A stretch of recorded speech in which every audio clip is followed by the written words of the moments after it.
안녕하세요. It 바이블입니다.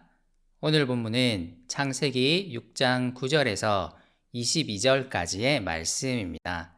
먼저 오늘 본문을 읽겠습니다.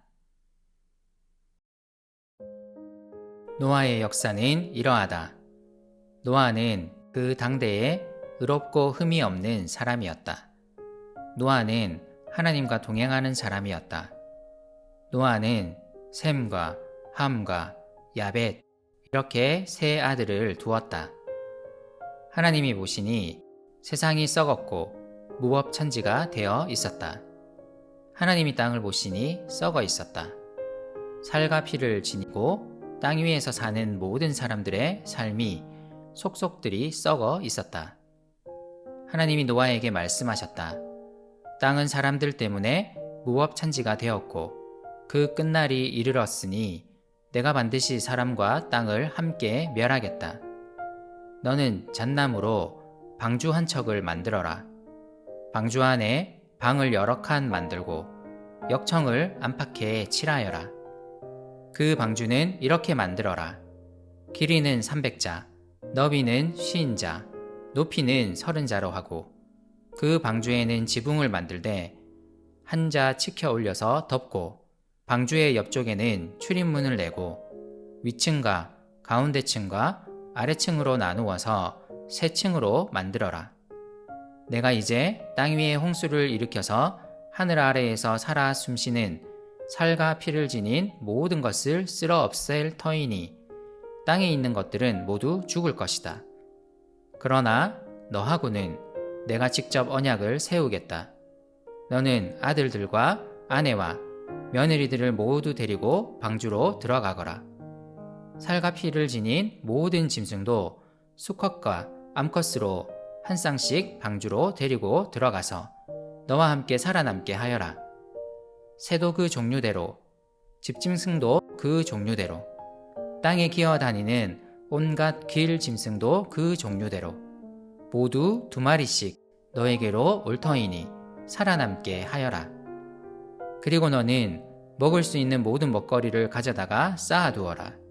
이것은 너와 함께 있는 사람들과 짐승들의 먹거리가 될 것이다. 노아는 하나님이 명하신 대로 다 하였다. 꼭 그대로 하였다. 사람의 죄악이 하나님이 창조하신 세상을 가득 덮고 있습니다. 하나님의 말씀에 대한 불순종으로부터 시작한 죄는 어느새 사람들의 마음을 뒤덮었습니다. 살인, 폭력, 위선, 수치 등이 세상에 넘쳐나고 있었습니다. 하나님은 사람 마음의 중심을 보셨습니다. 그들 마음의 생각까지 죄로 물들어 있는 것을 보셨고 도무지 이 상황을 내버려 두실 수 없는 지경이 되었습니다. 그런 가운데 노아가 등장합니다. 9절은 노아를 이렇게 설명합니다. 노아는 그 당대에 의롭고 흠이 없는 사람이었다. 노아는 하나님과 동행하는 사람이었다. 노아를 설명하는 세 가지 표현은 이것입니다. 의롭다, 흠이 없다, 하나님과 동행한다. 그는 하나님과 동행하는 사람이었습니다. 죄와 동행했던 그 당대의 사람과는 다른 사람이었습니다. 창세기의 맥락을 볼 때 하나님과 동행한다는 표현은 하나님의 말씀에 대한 순종을 의미할 것입니다.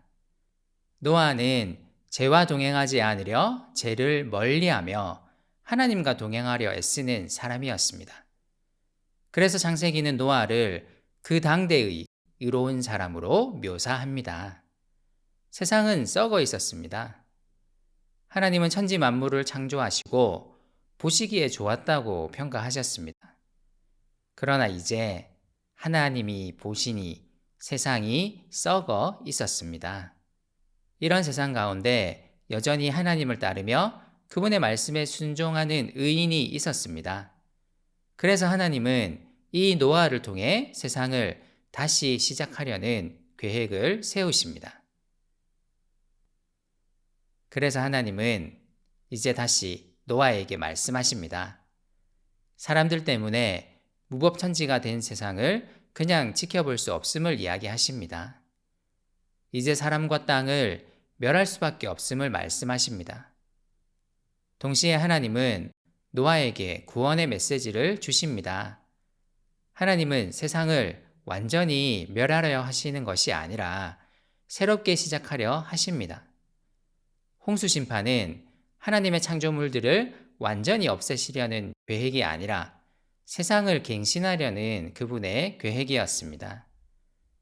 하나님은 의인 노아를 선택하시고 그에게 구원의 강력한 상징인 방주를 만들 것을 명령하십니다.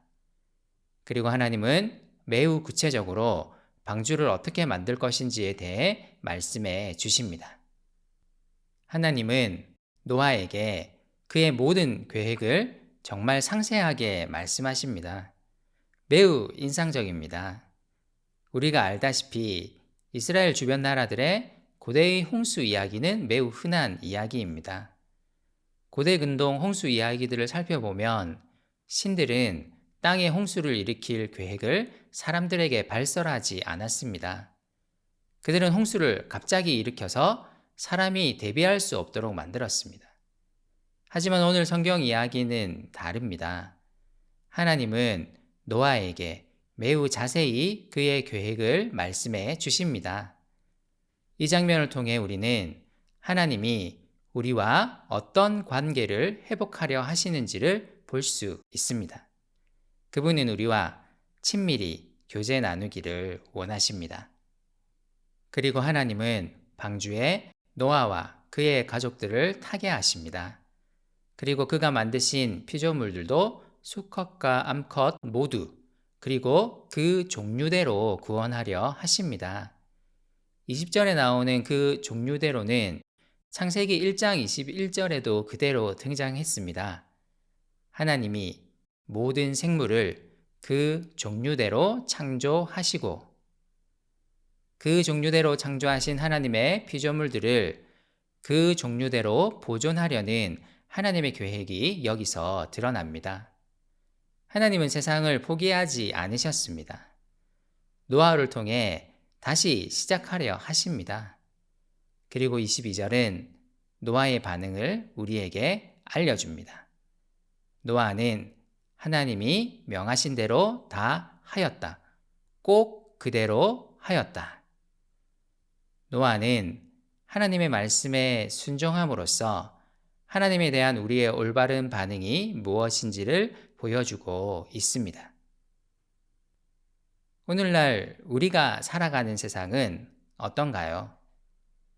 세상 곳곳은 여전히 죄로 신음하고 있습니다. 그런 가운데 우리는 하나님의 백성으로 부름받았고 예수님의 공로로 인해 의인으로 부름받았습니다. 우리는 죄로 가득한 세상의 메시지가 아닌 하나님의 말씀에 귀를 기울여야 합니다. 그리고 그분의 말씀에 순종함으로써 세상에 하나님의 살아계심을 보여야 할 것입니다. 의인으로 부름받은 우리의 삶에 대해 다시 한번 묵상해 보았으면 좋겠습니다.